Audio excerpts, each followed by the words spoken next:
जय हिंद दोस्तों, कैसे हैं आप सब। स्वागत है आप सभी का मेरे YouTube channel sports prediction expert UK पे, जहां पे मैं आपका होस्ट और आपका दोस्त उमेद किशन पेश हूँ एक और गजब के डिटेल एनालिसिस वीडियो के साथ, जहां हम कवर करने वाले हैं एक ब्रांड न्यू सीरीज। अभी तक क्या हो रहा था, ये दोनों जो देश हैं मान चुके हैं हम अपने में ही क्रिकेट खेलेंगे। वर्ल्ड कप से पहले ये दोनों टीमें सितंबर में वनडे मैचेस खेल रही थी, फिर T20 खेला, फिर ये वर्ल्ड कप खेलने आ गए। वर्ल्ड कप के बाद फिर इन लोगों ने टेस्ट मैच खेला साथ में बांग्लादेश में। अब ये दोनों फिर से खेलने वाले हैं, बट अभी वेन्यू बदल गया है। अब न्यूजीलैंड जाएगी बांग्लादेश खेलने। तो ये टीम्स बहुत टाइम से क्रिकेट साथ में खेल रही है। न्यूजीलैंड भी तंग हो चुकी है, नए नए प्लेयर्स भेजती जा रही है सीरीज में और अपने एक्सपीरियंस प्लेयरों को रेस्ट दे रही है वर्ल्ड कप के बाद। वही बांग्लादेश अपनी बेस्ट स्क्वाड ढूंढ रही है। इनके में भी बहुत शफल चल रहा है, कभी सौम्य सरकार आ जाते हैं टीम में, कभी महमदुल्ला आ जाते हैं, कभी तमीम इकबाल आने की बात होती है, कुछ भी होता है, शाकिब अल हसन छोड़ के चले जाते हैं। कभी वो उनका कुछ पता नहीं है कि वो कब खेलेंगे कब नहीं। तो बहुत ज़्यादा दिक्कत चल रही है बांग्लादेश के लिए। बट ये सीरीज़ काफ़ी इंटरेस्टिंग होने वाली है। 3 वनडे और 3 T20 मैचेस होने वाले हैं। सुबह के सारे मैचेस हैं। न्यूजीलैंड हमसे टाइम में थोड़ा पहले चलता है, याद रखिएगा। तो सारे मैचेस अर्ली होने वाले हैं, तो आपको टीम अगर डालनी है तो माइंडसेट बना लो, सुबह जल्दी टीम बनानी पड़ेगी। तो चलिए करेंगे शुभारंभ फर्स्ट वनडे मैच का, जो कि इंटरेस्टिंग होने वाला है और बांग्लादेश सीधा सीधा हारने हारने वाला है। पहले बता दूं, क्योंकि पहला मैच न्यूजीलैंड में जाके न्यूजीलैंड को हराना काफ़ी मुश्किल होता है। 5 प्लेयर बताऊंगा 12 करोड़ जिताने वाले। तो चलिए करते हैं शुभारंभ इस गजब के डिटेल एनालिसिस का विदाउट एनी ब्रेक। चलिए बात करेंगे सबसे पहले कि क्या है मैच प्रीव्यू। तो मैच प्रीव्यू क्या है, बहुत बड़ा मैच प्रीव्यू तो नहीं है। मैंने आपको बता दिया कि ये दोनों टीम्स बहुत टाइम से क्रिकेट साथ में खेल रही हैं, बीच में वर्ल्ड कप खेला, फिर से साथ में क्रिकेट खेलने वाली है। टीम न्यूज़ बता दूं तो ना केन विलियमसन है, ना टिम साउदी, ना लॉकी फर्ग्यूसन, ना मैट हेनरी, ना ग्लेन फिलिप्स, कोई देखने को नहीं मिलेगा सीनियर प्लेयर। एक यंग साइड भेजी है न्यूजीलैंड ने, क्योंकि वो चाहते हैं पूरी तरीके से आने वाले साल के लिए तैयार होना, जहां उनके लिए बहुत ज़्यादा क्रिकेट बाकी है। और ये टॉप टीमों के साथ अच्छी टीम भेजते हैं हमेशा से, जो हमने देखा है। ऐसी छोटी टीम्स के सामने नहीं भेजते अपनी main teams. Pitch and ground report की बात करेंगे, उसके बाद बात करेंगे प्लेयर स्टैट्स की, फैंटेसी क्रिकेट टिप्स की, ग्रैंड लीग और स्मॉल लीग की बेस्ट चॉइसेस बताऊंगा। और फाइनली माय प्रिडिक्शन सेक्शन में मिलेगी आपको मेरी फाइनल टीम, जो कि विद स्क्रीनशॉट्स हैं। टॉस होने से पहले, मैच शुरू होने से पहले जो मेरी फाइनल टीम है वो ये यहाँ पे मिल जाएगी। बट मैच होने शुरू होने से पहले और टॉस के 10 मिनट बाद मेरी फाइनल टीम मिल जाएगी। याद रखिएगा, मैच सुबह 3:30 बजे शुरू होने वाला है। सुबह 3 बजे टॉस है, तो नाइट शिफ्ट वालों, आप ही के लिए ये मैच। बहुत सारे ऐसे लोग हैं जो जॉब करते हैं और नाइट शिफ्ट वाले हैं, तो उनके लिए मैच एक बोनस हो जाता है, क्योंकि जो 3 बजे जग के टीम डालेगा वो बहुत पैसा कमाएगा, पहली बता रहा हूँ। ऐसी ही जगह पे पैसा लगाना होता है जहाँ पे बहुत कम हो जाता है, हमारा इन्वेस्टमेंट हाई हो जाता है बट कंपटीशन कम हो जाता है। तो इस चीज़ का बहुत अच्छे से फ़ायदा उठाइएगा। तो चलिए करेंगे शुभारंभ इस गजब के डिटेल एनालिसिस का। सबसे पहले क्या कवर करेंगे, सीरीज का स्केड्यूल क्या है। जैसे मैंने आपको बताया, सिर्फ 3 वनडे 3 T20 है। चाहे तो ये 15 दिन के अंदर खत्म हो सकती थी सीरीज, बट थोड़ी स्ट्रेच की 15 दिन में फिर भी खत्म हो रही है। 17 दिसंबर से शुरू होगी, 31 दिसंबर तक निपट जाएगी। तो हो सकता है दोनों जगह न्यू ईयर मना ले बांग्लादेश की टीम, ऐसा भी देखने को आपको मिल सकता है। 17 को खेला जाने वाला है पहला one day match, university of Otago oval, जो कि ड्यूनडिन में खेले जाने वाला मैच है। बारिश की चांसेस है, बहुत तेज़ यहाँ पे विंड चलती है, बहुत विंडी ग्राउंड है ये। और आप जानते हैं रग्बी कितना चलता है न्यूजीलैंड में। तो छोटा ग्राउंड है बट बहुत ज़्यादा हवा चलती है। जो पॉकेट्स कहते हैं ना, जैसे आप देखें कोई भी क्रिकेट का ग्राउंड, तो वो सर्कुलर ओवल ऐसा शेप का होता है। बट ये पॉकेट्स वाला ग्राउंड है, मतलब आपको एक एज दिखेगा, एक कॉर्नर दिखेगा, तो थोड़ा यूनिक डायमेंशन वाला ये ग्राउंड है। फिर 20 तारीख को सेकंड वनडे, 23 तारीख को रहेगा थर्ड वनडे। फिर देन 27th 29th एंड 31 दिसंबर को खेले जाएंगे 3 T20 मैचेस, जो कि है पहला। अगर मैं वापस से पूरा वेन्यू बताऊं, तो पहला ड्यूडनिन में खेला जाने वाला है, सेकंड वनडे जो है वो नेल्सन में खेला जाने वाला है, थर्ड वनडे और फर्स्ट T20 जो है वो नेपियर में खेला जाएगा। देन ट्वांगरा में खेले जाने वाले हैं फाइनल दोनों T20 मैचेस। कम वेन्यूज़ है ना न्यूजीलैंड के पास, ये हम जानते हैं, बट न्यूजीलैंड के पास क्रिकेटर्स गजब के हैं, ये भी बात जानते हैं।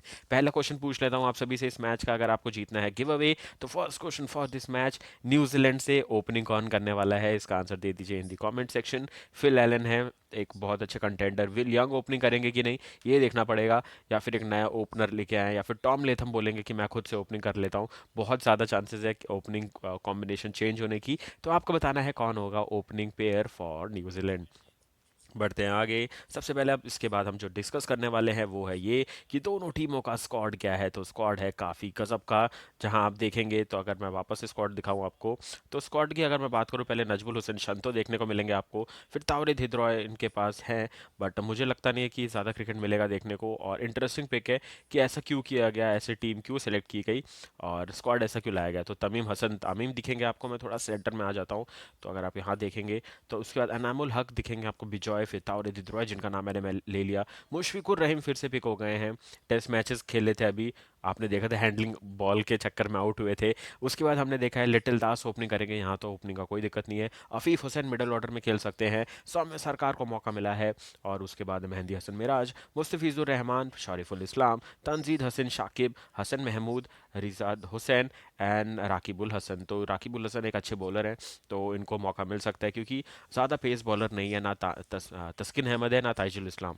तो मौका मिलना है पेसर्स को इस सीरीज़ में, इसकी भी पूरी गारंटी है। बात करेंगे अगर हम न्यूजीलैंड की, तो टॉम लेथम है कप्तान और विकेट कीपर। आदिल अशोक जो कि एक न्यू टैलेंट, फिर से born from India, origin from India, इनको एक और प्लेयर मिल गया। इनको हमेशा कोई ऐसा प्लेयर मिल जाता है जो ऐसा होता है जो किसी और कंट्री का होता है बट बहुत अच्छा क्रिकेट खेल के जाता है न्यूजीलैंड के लिए। ग्लेन फिलिप्स हैं अभी ऐसे खिलाड़ी जो साउथ अफ्रीका के हैं, न्यूजीलैंड से क्रिकेट खेल रहे हैं। ईश रोडी बॉर्न इन इंडिया खेल रहे हैं न्यूजीलैंड के लिए। रचिन रविंद्र इंडिया से हैं, खेल रहे हैं न्यूजीलैंड के लिए।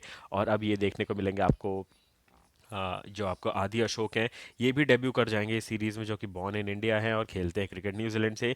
हम कैसे भूल सकते हैं एजाज पटेल को, जो अभी टेस्ट मैच में अच्छा खेल रहे थे, वो भी बॉर्न इन इंडिया और खेल रहे हैं अच्छे से न्यूजीलैंड में। तो न्यूजीलैंड को टैलेंट पकड़ना आज से पता है उनको कौन से टैलेंट की ज़रूरत पड़ सकती है, तो अच्छा सिलेक्शन करती है हमेशा से। बट ये अवेलेबल है सेकंड और थर्ड मैच के लिए, ये बात भी याद रखिएगा। ये ओडीआई का स्क्वाड है। उसके बाद फिल एलन है, टॉम ब्लंडेल है, मार्क चैंपियन, जॉश क्लार्कसन हो सकते हैं एक चॉइस, जो कि ओपनिंग करते हुए नजर आ जाएंगे। उसके बाद आते हैं जैकब डफी, काइल जेमिसन को बहुत टाइम से टीम में लेके चल रहे हैं, वर्ल्ड कप के स्क्वाड में भी लेके गए थे, एज अ रिजर्व प्लेयर भी लेकर के गए थे जब एडम मिलने इंजर्ड हुए थे। बट फिर भी इनको मैच नहीं खिलाया गया, बहुत टाइम हो गया जहाँ पे इनको मैच नहीं खिलाया गया है। फिर कौन है, फिर है हेनरी निकोलस, देन विलो र्यूकैन के पास, देन रचिन रविंद्र। इनके भी एक बहुत बड़े कंटेंडर है ये ओपनिंग करने के। क्या पता वर्ल्ड कप जितना सक्सेसफुल गया ये वापस से ओपनिंग करना शुरू कर दे, तो ये भी हो सकता है। तो फर्स्ट क्वेश्चन का आंसर लगभग लगभग आपको मिल जाएगा जैसे जैसे आप ये वीडियो देखते जाएंगे। फिर उसके बाद कौन है, ईश सोडी, जो कि पहले मैच के लिए, सिर्फ पहले मैच के लिए अवेलेबल है। उसके बाद है विल यंग्स, जो कि एट नंबर 3 खेलेंगे जब केन विलियमसन नहीं रहते हैं, तो ये एट नंबर 3 खेलते हैं। बढ़ते हैं हम आगे, आप सभी को दिखा दूं कि क्या हो सकती है playing 11 for both the teams. शुरुआत करेंगे हम न्यूजीलैंड से, जहां मेरे को जो लगता है मैंने वो ओपनिंग दी आपको। फिल एलन और रचिन रविंद्र ओपनिंग कर सकते हैं। 3 नंबर पे विलियम्स, जैसा मैंने आपको बताया था। एट नंबर 4 आपको टॉम ब्लेंडल देखने को मिलेंगे। इनको अब मौका मिलेगा क्योंकि टॉम लेथम का मुझे चांस धीरे धीरे कम लग रहा है, रिटायरमेंट का टाइम इनका पास आ रहा है, तो हो सकता है बहुत जल्दी रिटायरमेंट ले लें। तो टॉम ब्लेंडल अभी कप्तान है, बट कितने टाइम तक क्रिकेट और खेलेंगे ये देखना काफ़ी इंपॉर्टेंट रहेगा। देन आपको यहाँ पे हेनरी निकोलस देखने को मिलेंगे, mark चैंपमैन, Kyle Jamieson, Ish Sodhi, Adam Milne and Jacob Duffy. तो ये हो सकती है प्लेइंग 11 फॉर न्यूजीलैंड टीम। उम्मीद करता हूँ पसंद आई होगी। पूरी टीम मीटिंग हो जाती है, उसके बाद जितना भी डिस्कशन होता है उसके बाद मेरा डिटेल एनालिसिस आता है। चाहूँ तो मैं ये वीडियोस काफ़ी पहले ला सकता हूँ, बट जितना क्लोज टू द मैच लाऊं और एकदम आपको अप टू डेट इन्फॉर्मेशन दे करके जाऊँ, ये मेरा एम रहता है। बात करेंगे हम बांग्लादेश की, तो लिटिल दास विकेट कीपर रहेंगे, तंजीद हसन तामीम के साथ ओपनिंग करते हुए नजर आएंगे। 3 नंबर पे आएंगे इनके कप्तान, जो कि है नजमुल हुसैन शांतो, तावरी धिद्रॉय, शौम्य सरकार और अफीफ हुसैन संभालेंगे मिडल ऑर्डर। और फिनिशर का रोल रहेगा मेरे हिसाब से अनामुल हक के पास एंड मेहंदी हसन मिराज के पास, जो आते ही बल्ला चलाएंगे अगर बैटिंग आई तो। उसके बाद शरीफुल इस्लाम, मुस्तफिजुर रहमान और राकिबुल हुसैन। तो ये रहने वाला है बॉलिंग लाइनअप फॉर बांग्लादेश। तो ये रहेगी मेरे हिसाब से दोनों टीमों की playing 11 for the first ODI. बढ़ते हैं फटाफट से आगे, बात कर लेते हैं कि क्या है पिच एंड ग्राउंड रिपोर्ट और क्या है प्लेयर स्टैट्स। याद रखिएगा प्लेयर स्टैट्स कहाँ से आएंगे, प्लेयर स्टैट्स आएंगे जो रिसेंटली वर्ल्ड कप खेला है दोनों टीमों में, और दोनों टीमों के वर्ल्ड कप प्लेयर्स बहुत ही कम है जो इस सीरीज़ में आए। तो हमारे पास स्टैट्स काफ़ी कम है और बहुत नए नए प्लेयर्स हैं। तो पहले मैच में तो मैं बोलूँगा as a warm up consider करो, इन्वेस्टमेंट थोड़ा सा कम रखो, बट इतना भी कम नहीं कि अगर जीतो तो बाद में दुख हो कि और पैसा डालना चाहिए था, क्योंकि कंपटीशन कम है। सुबह 3 बजे टॉस है, याद रखिएगा 3 बजकर, अगर आप 3 बजे तक जग रहे हैं, 3 बजकर 5 मिनट तक भी अगर आप जग के टॉस देख करके टीम डाल करके वापस सो जाओ, या फिर नाइट शिफ्ट वाले तो जाग के अपना काम करने लगो, तो बहुत अच्छा मौका है, एक बहुत अच्छा अमाउंट अर्न करने का इस मैच से। तो चलिए बढ़ेंगे आगे, बात करते हैं पिच एंड ग्राउंड रिपोर्ट की। उससे पहले second question of this match, highest wicket taker from Bangladesh कौन होने वाला है? इसका आंसर दे दीजिए इन दी कमेंट सेक्शन। मैंने ये क्वेश्चन क्यों पूछा है, क्योंकि अगर आप न्यूजीलैंड चले जाएं, साउथ अफ्रीका चले जाएं, ऑस्ट्रेलिया चले जाएं, या फिर चले जाएं आप इंग्लैंड, पेसर्स को हमेशा से मदद मिलती है, विकेट्स काफ़ी ज़्यादा गिरते हैं। इसलिए मैंने क्वेश्चन पूछा है कि यहाँ पे पेसर्स तो छाएंगे, कौन होगा वो highest wicket taker from Bangladesh? इसका आंसर दे दीजिए इन दी कमेंट सेक्शन। पिच की बात करूँ तो बहुत ज़्यादा पेस बॉलर्स को ये हेल्प करने वाला है, कुछ भी नहीं है स्पिनर्स के लिए इस ग्राउंड पे। और आप देखेंगे कि न्यूजीलैंड ने तो स्पिनर के नाम पे सिर्फ यश सोडी को रखा हुआ है, बाकी उनके सारे पार्ट टाइम बॉलर्स आने वाले हैं। और वहीं अगर बांग्लादेश की देखें, उनके पास भी सिर्फ मेहंदी हसन मिराज है और ज़्यादा से ज़्यादा सौम्य सरकार है जो कि स्पिन करेंगे। और उसके अलावा मुझे नहीं लगता कि कोई स्पिनर यूज़ करने की ज़रूरत पड़ेगी इतनी खतरनाक पेसर्स वाली पिच पे। घास थोड़ी ज़्यादा दिख रही है, मतलब अगर आप देखें प्रॉपर, ऐसा नहीं है कि जो स्क्वायर के बाहर वाला ग्रीन पार्ट है और जो स्क्वायर का ग्रीन है वो सेम कलर का, ऐसा नहीं है। थोड़ी घास दी गई है जिससे हेल्प तो रहेगी ही रहेगी न्यूजीलैंड के प्लेयर्स को। होम कंडीशंस का वो पूरा फ़ायदा उठाने वाले हैं। पहली चीज़, अगर बांग्लादेश पहले बैटिंग करता है तो रेडी हो जाइए एक और लो स्कोरिंग मैच देखने का, क्योंकि इतना आसान नहीं होगा कि आप 3 दिन पहले ट्रैवल करके जा रहे हैं न्यूजीलैंड और सीधा मैच खेल रहे हैं। और आपको प्रैक्टिस मैच नहीं मिला, प्रैक्टिस सेशन भले ही आपने किए, बट आप जब टीम के सामने उतरेंगे तो आपको दिक्कत हो सकती है। बट एक खुशी की बात यह है, सामने ट्रेंट बोल्ट नहीं है। ट्रेंट बोल्ट तो धजिया उड़ा देते हैं बांग्लादेश की, अगर बांग्लादेश पहले बैटिंग करे चाहे बाद में बैटिंग करे, ट्रेंट बोल्ट होम कंडीशंस में गजब के बॉलर हैं।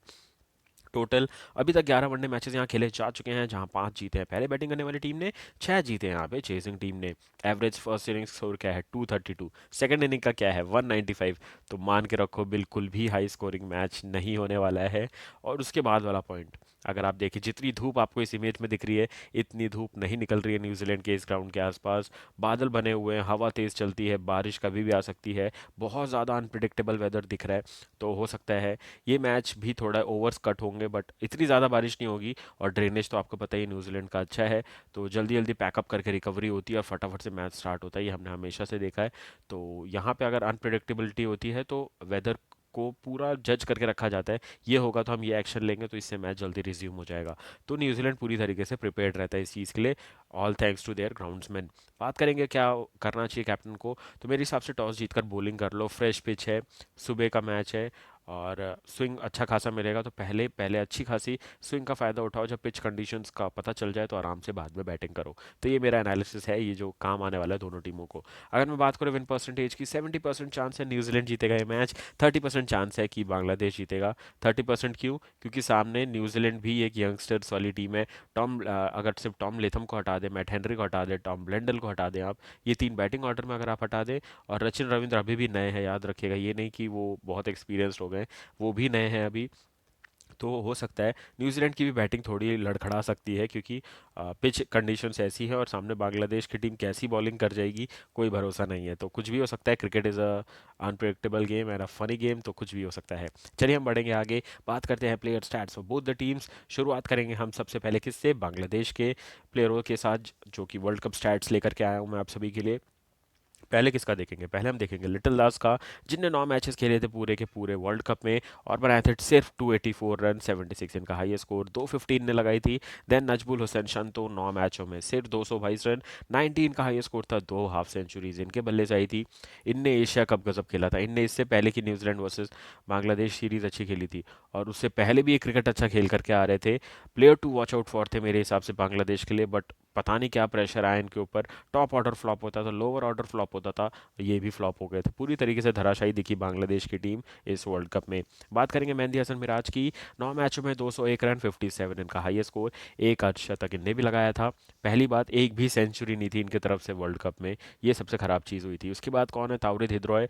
मैं तो इनका बहुत बड़ा फ़ैन हूँ, अगर बांग्लादेश के प्लेयरों के हिसाब से बताओ, फ़ैन इसके हिसाब से नहीं कि गजब का शो ऑफ करते हैं, ये वो प्लेयर बहुत अच्छे, क्लासिकल प्लेयर, अगर इनको अच्छे मौके दिए जाए तो ये अच्छे खासे रन बना सकते हैं। इनके हैं 7 मैचों में 164 रन, 74 इनका हाईएस्ट स्कोर, एक 50 ये भी लगाए थे वर्ल्ड कप में। फिर आते हैं तंजीद हसन, 9 मैचों में 145 रन, 51 इनका हाईएस्ट स्कोर, एक 50 ये भी लगा चुके हैं। उसके बाद बॉलिंग की अगर हम बात करें तो लीडिंग विकेट टेकर आपको सारे वही दिखेंगे जो कि इनके गिने चुने प्लेयर है जो अच्छा खेलते, कभी शाकिब अच्छा खेलते, कभी मेहंदी हसन मिराज, कभी लिटिल दास, कभी शंतो, कभी मुस्तफिजुर रहमान, कभी मुशफिकुर रहीम। ये 5-6 खिलाड़ी ही अच्छे खेलते हैं। बाकी सारे प्लेयर उनके शैडो में खेलते हैं जो हमने देखा है। तो वही यहाँ पे भी देखने को मिलना है। Mehidy Hasan Miraz leading wicket taker, 9 मैचों में 10 विकेट थे इनके, बेस्ट था 3 विकेट्स फॉर 25 रन। देन आते हैं शरीफुल इस्लाम, 8 मैचों में 10 विकेट लिए थे इनने, बेस्ट था 3 विकेट्स फॉर 75 रन। उसके बाद आते हैं मुस्तफिजुर रहमान, 8 मैचों में सिर्फ 5 विकेट मिले थे इनको, और बेस्ट था इनका 2 विकेट्स फॉर 36 रन। उसके बाद आते हैं तंजीद हसन शाकिब, 1 मैच में 3 विकेट, बेस्ट था इनका 3 wickets for 80 run. And then Hasan Mahmud, 2 मैचों में 3 विकेट, बेस्ट था 2 विकेट्स फॉर 67 रन। तो ये था player stats for Bangladesh team. बात करेंगे आगे, देख लेते हैं क्या है player stats for New Zealand players, जहाँ पे इनके तो और भी कम प्लेयर है जो वर्ल्ड कप के बाद यहाँ खेलने वाले हैं। रचिन रविंद्र पहला नाम, गजब का प्लेयर, बहुत अच्छी फाइंड है ये, मैंने पहले ही बोल दिया था आपको वर्ल्ड कप से पहले। मैंने जब एनालिसिस वीडियो बनाया था वर्ल्ड कप का, मैंने बोला था रचिन रविंद्र पे एक नज़र लगा के रखना, बहुत अच्छा टैलेंट निकल के आएगा। और एक दूसरा मैंने रेहान अहमद बोला था इंग्लैंड का। रेहान अहमद को तो इतना मौका दिया ही नहीं, बट रचिन रविंद्र को जो मौका मिला दोनों हाथ से कबूल किए, गजब के रन बनाए। बस इनको विकेट, अगर बॉलिंग में इंप्रूवमेंट कर ली, इनको विकेट मिलने लग गए, तो ये बहुत बड़े ऑलराउंडर बन सकते हैं आने वाले 1-2 साल में। 10 मैचों में 578 रन, 123 हाई स्कोर, 3 शतक, 2 अर्धशतक इनने लगाए थे। विल यंग्स 6 मैचों में 206 रन, 17 का हाई स्कोर, 2 50s इनने लगाए थे। जो 6 मैचेस इनने खेले वो तभी खेले जब केन विलियमसन इंजर्ड थे स्टार्टिंग के फेज में, और उसके बाद जब उनको थम इंजरी हुई तब इनने 6 मैचेस खेले थे। टॉम लेथम 10 मैचों में 115 रन, 68 इनका हाई स्कोर, 250 ये लगा चुके हैं। मिचेल सेंटनर नहीं है, स्किप कर देते हैं, 10 मैचों में 103 रन, 36 इनका हाई स्कोर। देन आते हैं मार्क चैंपियन, जो कि एज अ फिनिशर खेलते हैं न्यूजीलैंड के लिए। यहाँ पे अभी मैं बात करूँ तो जिमी नीशम नहीं है, तो इनके पास काफ़ी अच्छा रोल है फिनिश करने का। प्लस ग्लेन फिलिप्स भी नहीं है, तो इनको अपना टैलेंट दिखाना पड़ेगा फिनिशिंग का। 8 मैचों में 84 रन, 39 है इनका हाई स्कोर। बॉलिंग में बात करें तो मैट हेनरी नहीं है सीरीज़ में, तो स्किप कर देते हैं। ग्लेन फिलिप्स भी नहीं है, स्किप कर देते हैं। सिर रचिन रविंद्र है यहाँ पे, 10 मैचों में 5 विकेट, बेस्ट है 2 विकेट्स फॉर 21 रन। तो ये हो गया प्लेयर सेट दोनों टीमों का। बढ़ेंगे हम फटाफट से आगे, देख लेते हैं क्या है हमारी पिच एंड ग्राउंड रिपोर्ट के बाद फैंटेसी क्रिकेट टिप्स के बेसिस पे हमारी फैंटेसी क्रिकेट टीम। उससे पहले third question of the match, कौन जीतेगा ये मैच, इसका आंसर दे दीजिए इन दी कमेंट सेक्शन। एकदम रफ्तार भरे अंदाज में बात करते हैं क्या है हमारी फैंटेसी क्रिकेट टिप्स के बेसिस पे team. Wicket keeper Tom Latham, Mushfiqur Rahim, एक ही चॉइस, टॉम लेथम को ले जाओ, रहीम को बहुत कम चांस है बहुत कम टीम में लेना। या फिर थर्ड चॉइस है टॉम ब्लेंडल, जिनको आप ले सकते हैं, जो कि as a middle order batsman खेलेंगे और एक अच्छा टैलेंट है। हो सकता है टॉम लेथम विकेट कीपिंग दे दे टॉम ब्लेंडल को कि आप कर लो विकेट कीपिंग, तो वो आपको देखने को मिल सकता है। तो थर्ड चॉइस भी मैंने आपको दे दी है। बैटिंग सेक्शन में हम जाएंगे विल यंग्स, हेनरी निकोलस और नजमुल हुसैन शंतो के साथ। एडिशनल चॉइस फिल एलन या फिर तावरेद हिद्रॉय को ले सकते हैं आप। फिर बात करेंगे ऑलराउंडर्स में, मेहंदी हसन मिराज, रचिन रविंद्र रहेंगे हमारे दो प्रॉपर ऑलराउंडर्स। एडिशनल चॉइस कौन है, शॉमी सरकार या फिर जॉन क्लर्कसन को आप रख सकते हैं अपनी टीम में इन ऑलराउंडर सेक्शन। बॉलिंग में किसके साथ जाएंगे, इश सोडी, शारिफुल इस्लाम, मुशफिकुर रहीम, मुस्तफ़िज़ुर रहमान माफ़ कीजिएगा, एंड देन एडम मिल। तो ये 4 प्रॉपर बॉलर आपको रखने पड़ेंगे, 4 बॉलर ज़रूर रखना चाहे कुछ भी हो जाए। एडिशनल चॉइस काइल जेमिसन और हसन महमूद रहेंगे हमारे पास। ये हो गई हमारी टीम का स्ट्रक्चर कि क्या टीम का स्ट्रक्चर रहेगा, 1 wicket keeper, 3 batsmen, 3 allrounder, 4 bowler, इस कॉम्बिनेशन के साथ हम उतरने वाले इस मैच में। अगर मैं बात करूँ ग्रैंड लीग में किसको बनाना है कैप्टन, तो नाजमुल हुसैन शांतो और तावरेद हिद्रॉय प्लस हेनरी निकोलस रहेंगे कैप्टन की चॉइस इन ग्रैंड लीग। वाइस कैप्टन की चॉइस रहेंगे मुशफिकुर रहीम और विल यंग, जो कि हमारी ग्रैंड लीग की चॉइस हो गई। स्मॉल लीग की अगर मैं चॉइस की बात करूँ तो फिल एलन, रचिन रविंद्र और टॉम लिथम रहेंगे हमारे कैप्टन की choice in small league. Small league के वाइस कैप्टन की चॉइस रहेंगे हमारे Litton Das, Mehidy Hasan Miraz and Adam Milne. तो ये हो गई हमारी फैंटेसी क्रिकेट टिप्स के बेसिस पे हमारी टीम। बढ़ते हैं आगे, आपको फाइनल स्ट्रक्चर दिखा देता हूँ मेरी टीम का, जो कि है मैच शुरू होने से पहले, टॉस होने से पहले की फाइनल टीम। मैच शुरू होने से पहले और टॉस होने के बाद जो फाइनल टीम है वो आपको टेलीग्राम पे मिलती है जैसा आपको पता है, बट इस मैच की नहीं मिलेगी, थोड़ा एक्सेप्शन है क्योंकि 3 बजे का मैच है। ग्रैंड लीग की टीम की अगर मैं बात करूं तो मुशफिकुर रहीम रहेंगे विकेट कीपर में, बल्लेबाजी में शंतो, चैंपमैन, यंग और तावरेद हिद्रॉय। ऑलराउंडर में रहेंगे सौम्य सरकार, रचिन रविंद्र, मेहंदी हसन मिराज। बॉलिंग में हम 3 बॉलर्स के साथ जाएंगे ग्रैंड लीग में, जो कि है इश सोडी, काइल जेमिसन और शरीफुल इस्लाम। यहाँ कैप्टन की 2 चॉइस कौन है, तावरेद हिद्रॉय देखने को मिलेंगे आपको कैप्टन के लिए, और दूसरे नजमुल हुसैन शंतो। वाइस कैप्टन मुशफिकुर रहीम और आपको विलियम्स देखने को मिलेंगे। अगर मैं बात करूँ स्मॉल लीग की टीम की, तो यहाँ विकेट कीपर बदल दूंगा मैं, यहाँ मैं लिटिल दास को रखूंगा, बल्लेबाजी में रखूंगा मैं Shanto, Williams, Henry Nicholls and Phil Allen को रखा है मैंने यहाँ पे, थोड़ा आउट ऑफ द बॉक्स सोचा है मैंने। फिर ऑलराउंडर में जाऊंगा यहाँ पे मैं रचिन रविंद्र और मेहंदी हसन मिराज के साथ। बॉलिंग में मैं जाऊंगा फिल एलन, इश सोडी, मुस्तफिजुर रहमान और शारिफुल इस्लाम के साथ। यहाँ कैप्टन की 2 चॉइस देखेंगे तो वो है फिल एलन और रचिन रविंद्र। वाइस कैप्टन की चॉइस है मेहंदी हसन मिराज और लिटिल दास। मेरे हिसाब से न्यूजीलैंड जीत रहा है मैच 1-0 होने वाली है सीरीज़। फिल एलन का नाम मैंने रिस्की चॉइस ली है, बट अगर आप चाहें तो यहाँ चेंज कर सकते हैं। बट बहुत इंटरेस्टिंग होने वाला है मैच। अगर आप अफोर्ड कर सकते हैं 3 बजे का टॉस देखकर 3:10 तक जगकर टीम अपलोड करने का, तो आप ज़रूर से कर सकते हैं। कि ये भी नहीं कर सकते तो 3 बजे का अलार्म लगाओ, 3 बजे उठ जाओ, जल्दी सोते हो तो 3 बजे उठ जाओ, 10 मिनट में टीम लगा के वापस सो जाओ, सुबह उठ के देखोगे अच्छी खासी ग्रैंड लीग जीतने वाले होगे आप। तो मैच का मजा उठाओ, बहुत कम कंपटीशन है, टीम बना करके रेडी हो जाइए। मिलूंगा बहुत जल्द आपसे इस सीरीज़ के आने वाले मैचेस का डिटेल एनालिसिस के साथ। फिर India versus south Africa series चल रही है, बीबीएल शुरू होने वाला है, बहुत सारे मैचेस आ रहे हैं बैक टू बैक, सबका डिटेल एनालिसिस बहुत जल्दी जल्दी लाऊंगा। So all the best for this game guys, have a great match ahead and take care.